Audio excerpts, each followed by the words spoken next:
ನಮಸ್ಕಾರ. ನಾನು ಗಾಯತ್ರಿ ಸತ್ಯಶಿವ. ಪೊಳಲೀಸ್ ಕಿಚನ್ ಪ್ರೇಕ್ಷಕರಿಗೆ ಪ್ರೀತಿಯ ಸ್ವಾಗತ. ನಾನಿವತ್ತು ಉತ್ತರ ಭಾರತದಲ್ಲಿ ಫೇಮಸ್ ಆಗಿರುವ ಕುರ್ಕುರಿ ಬಿಂಡಿ ಓಕ್ರಾ ಫ್ರೈ ಅಥವಾ ಬೆಂಡೆಕಾಯಿ ಕುರ್ಕುರಿ ಯಾವ ರೀತಿ ಮಾಡೋದು ಅಂತ ತೋರಿಸ್ತಾ ಇದ್ದೇನೆ.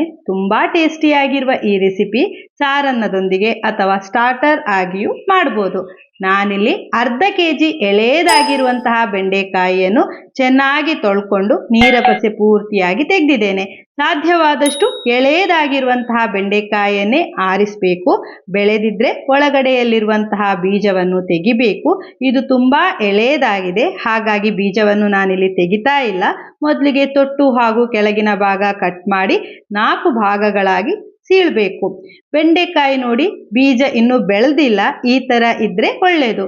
ನೋಡಿ, 4 ಭಾಗಗಳಾಗಿ ಕಟ್ ಮಾಡಿಕೊಂಡೆ. ಪೂರ್ತಿಯಾಗಿ ಬೆಂಡೆಕಾಯಿಯನ್ನು ಸೀಳಿ ರೆಡಿ ಮಾಡ್ಕೋಬೇಕು. ಇನ್ನು ಇದಕ್ಕಿರುವ ಮಸಾಲ ತಯಾರಿಸೋದಕ್ಕೆ ಮಿಕ್ಸಿಂಗ್ ಬೌಲ್ಗೆ 5 ಟೇಬಲ್ ಚಮಚ ಕಡಲೆ ಹಿಟ್ಟು, 3 ಟೇಬಲ್ ಚಮಚ ಅಕ್ಕಿ ಹಿಟ್ಟು, ರುಚಿಗೆ ತಕ್ಕಷ್ಟು ಉಪ್ಪು, ಅರ್ಧ ಚಮಚ ಜೀರಿಗೆ ಪುಡಿ, 1 ಚಮಚ ಧನಿಯಾ ಪುಡಿ, 1 ಚಮಚ ಚಾಟ್ ಮಸಾಲ, 1.5 ಚಮಚ ಅಥವಾ ಖಾರಕ್ಕೆ ತಕ್ಕಷ್ಟು ಅಚ್ಚ ಖಾರದ ಪುಡಿ, ಅರ್ಧ ಚಮಚ ಶುಂಠಿ ಬೆಳ್ಳುಳ್ಳಿ ಪೇಸ್ಟ್, ಚಿಟಿಕೆ ಇಂಗನ್ನು ನೀರಲ್ಲಿ ಕರಡಿಸಿ ನಾನಿಲ್ಲಿ ಸೇರಿಸ್ತಾ ಇದ್ದೇನೆ. ಪುಡಿ ಇಂಗಾದ್ರೆ ಡೈರೆಕ್ಟ್ ಆಗಿ ಹಾಕೋಬಹುದು. ಇನ್ನು ಎಲ್ಲವನ್ನು ಚೆನ್ನಾಗಿ ಮಿಕ್ಸ್ ಮಾಡಿ ನಂತರ ಸ್ವಲ್ಪ ಸ್ವಲ್ಪನೇ ಮಸಾಲಾ ಮಿಶ್ರಣವನ್ನು ಸೀಳಿರುವ ಬೆಂಡೆಕಾಯಿಗೆ ಹಾಕಿ ಕಲಿಸ್ಕೋಬೇಕು. ಅಷ್ಟು ಮಸಾಲಾ ಮಿಶ್ರಣ ಇಲ್ಲಿ ಬೇಕಾಗತ್ತೆ, ಆದರೆ ಸ್ವಲ್ಪ ಸ್ವಲ್ಪನೇ ವಿಡಿಯೋದಲ್ಲಿ ತೋರಿಸುವ ಹಾಗೆ ಸೇರಿಸ್ತಾ ಈ ರೀತಿಯಲ್ಲಿ ಕೋಟಿಂಗ್ ಮಾಡ್ಕೊಳ್ಳಿ.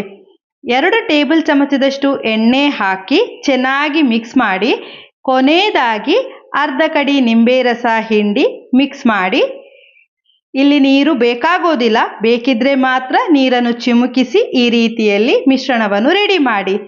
ಎಣ್ಣೆ ಬಿಸಿಯಾಗೋಕ್ಕೆ ಇಟ್ಟಿದ್ದೆ. ಕಾದಿರುವಂತಹ ಎಣ್ಣೆಗೆ ಪಕೋಡ ಉದುರಿಸುವ ಹಾಗೆ ಸ್ವಲ್ಪ ಸ್ವಲ್ಪನೇ ಬೆಂಡೆಕಾಯಿಯನ್ನು ಎಣ್ಣೆಗೆ ಉದುರಿಸ್ತಾ ಹೋಗಿ ಒಂದು 30 ಸೆಕೆಂಡ್ಸ್ ಆದಮೇಲೆ ತಿರುವಿ ಹಾಕಿ ಗರಿ ಗರಿ ಆಗೋ ತನಕ ಫ್ರೈ ಮಾಡಬೇಕು. ಪೂರ್ತಿಯಾಗಿ ಫ್ರೈ ಆದಮೇಲೆ ಎಣ್ಣೆಯಿಂದ ತೆಗೀರಿ. ನೋಡಿ, ಈಗ ಕುರ್ಕುರಿ ಬಿಂಡಿ ರೆಡಿ ಆಯಿತು. ಇದನ್ನು ಸ್ಟಾರ್ಟರ್ ಆಗಿಯೂ ಬಳಸ್ಬೋದು, ಸಾರನ್ನದೊಂದಿಗೂ ಕೂಡ ಬೆಸ್ಟ್ ಕಾಂಬಿನೇಷನ್ ಇದು. ಖಂಡಿತ ರೆಸಿಪಿಯನ್ನು ನೀವು ಕೂಡ ಟ್ರೈ ಮಾಡಿ. ವಿಡಿಯೋ ಇಷ್ಟ ಆಗಿದ್ರೆ ವಿಡಿಯೋಕ್ಕೊಂದು ಲೈಕ್ ಮಾಡಿ, ಶೇರ್ ಮಾಡಿ. ಮುಂದಿನ ವಿಡಿಯೋದಲ್ಲಿ ಭೇಟಿಯಾಗೋಣ. ಧನ್ಯವಾದಗಳು.